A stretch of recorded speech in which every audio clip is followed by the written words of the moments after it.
Yes, ready, start. उपाध्यक्ष महोदय, आपकी अनुमति से मैं देश के विभिन्न भागों में हुए सांप्रदायिक उपद्रवों से उत्पन्न स्थिति पर विचार आरंभ करने के लिए खड़ा हुआ हूँ।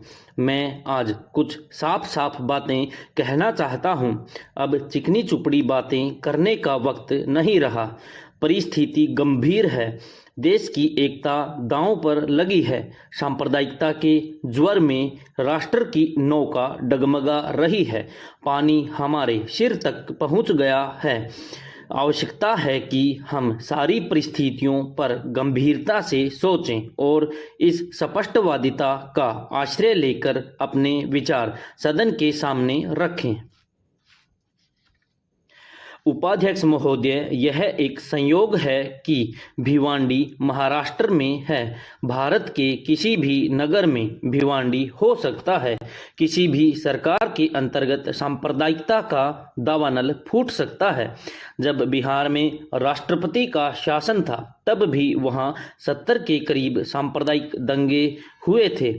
पश्चिमी बंगाल में जहां संयुक्त मोर्चे की सरकार सत्तारूढ़ थी, सांप्रदायिक उपद्रव हुए जिनकी संख्या करीब 25 थी। मैं फिर दोहराना चाहता हूं कि सांप्रदायिक दंगे कहीं भी, कभी भी और किसी भी शासन के अंतर्गत हो सकते हैं। इसलिए किसी एक सरकार को दोषी ठहराना उचित नहीं।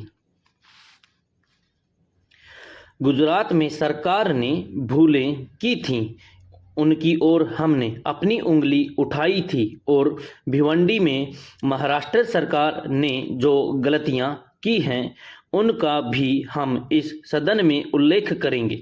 लेकिन मेरे कहने का अभिप्राय इतना ही है कि सांप्रदायिक दंगे पार्टी का प्रश्न नहीं है। आज देश की स्थिति ऐसी है कि कहीं भी उपद्रव हो सकता है। आज जनता की मनःस्थिति ऐसी है कि कहीं भी हिंसा, हत्या और अग्निकांड का आश्रय लेकर कानून और व्यवस्था को भंग किया जा सकता है। हमें इन दंगों को पार्टी का चश्मा उतार कर देखना होगा, और मैं चाहता हूं कि दलगत स्वार्थों को अलग रख कर इस पर विचार करना होगा। वोटों की चिंता को छोड़कर राष्ट्र को बचाने की चिंता करनी होगी। हमें सच्चाई का सामना करना होगा। सच्चाई कितनी भी कठोर हो, कितनी भी भयानक हो, उसका उद्घाटन करना पड़ेगा। आज किसी चीज से काम नहीं चलेगा। किसी के पाप के ऊपर पर्दा डालने की आवश्यकता नहीं है। पहला प्रश्न यह है कि इन दंगों को आरंभ कौन करता है। दूसरा प्रश्न यह है कि यह प्रारंभ क्यों किए जाते हैं। तीसरा प्रश्न यह है कि यह दंगे क्यों फैलते हैं, और चौथा प्रश्न यह है कि इन दंगों को रोकने के लिए कौन से अल्पकालिक और दूरगामी उपाय किए जाने चाहिए। दंगों को प्रारंभ कौन करता है, इस संबंध में मुझे कुछ नहीं कहना, लेकिन गृह मंत्रालय ने जो रिपोर्ट तैयार की है वह मेरे पास है। अगर आप इजाज़त दें तो मैं उस रिपोर्ट को टेबल पर रखने के लिए तैयार हूं। राष्ट्रीय एकात्मक परिषद की एक सब कमेटी बनी थी। सांप्रदायिकता की समस्या पर विचार के लिए श्री नाथ पाई उस समिति के सदस्य थे। उसके लिए भारत सरकार ने एक रिपोर्ट तैयार की जिसमें देश में 1.5 साल में हुए प्रमुख दंगों के कारणों की जांच और उनका विवरण दिया गया था। इससे जाहिर होता है कि अधिकतर दंगों का प्रारंभ उन लोगों ने किया जो अल्पसंख्यक संप्रदाय के माने जाते हैं। यह रिपोर्ट अभी तक प्रकाश में नहीं आई है, मगर यह प्रकाश में आनी चाहिए। मैं मानता हूं कि गृह मंत्रालय की रिपोर्ट राज्य सरकारों से प्राप्त रिपोर्टों के ऊपर आधारित है, लेकिन राज्य सरकारों की रिपोर्ट तथ्य पर आधारित होनी चाहिए। आज हम तथ्य पर पर्दा डालने की गलती न करें। एक वर्ग जरूर है जो दंगे की आग भड़काता है, जो चिंगारी लगाता है। यह बात मैं अपनी तरफ से नहीं कहता, यह रिपोर्ट है। अब प्रश्न यह है कि यह दंगे क्यों आरंभ किए जाते हैं। मैं चाहता हूं कि सदन इस पर विचार करे।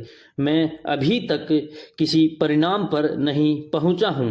दंगे आरंभ करते हैं अल्पसंख्यक समुदाय में से कुछ लोग, यह जानते हुए कि मरना पड़ेगा, यह जानते हुए कि संपत्ति से हाथ धोना पड़ेगा।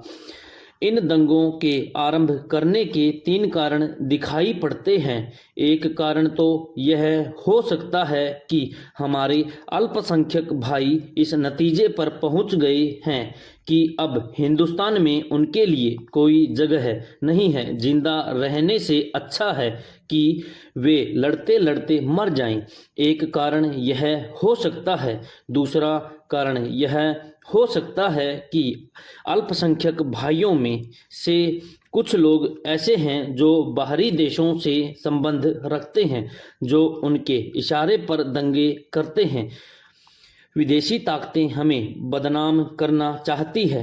अगर भारत के अल्पसंख्यक पर तथाकथित अत्याचार होगा तो बाहरी देशों को भारत के विरुद्ध प्रचार करने का मौका मिलेगा।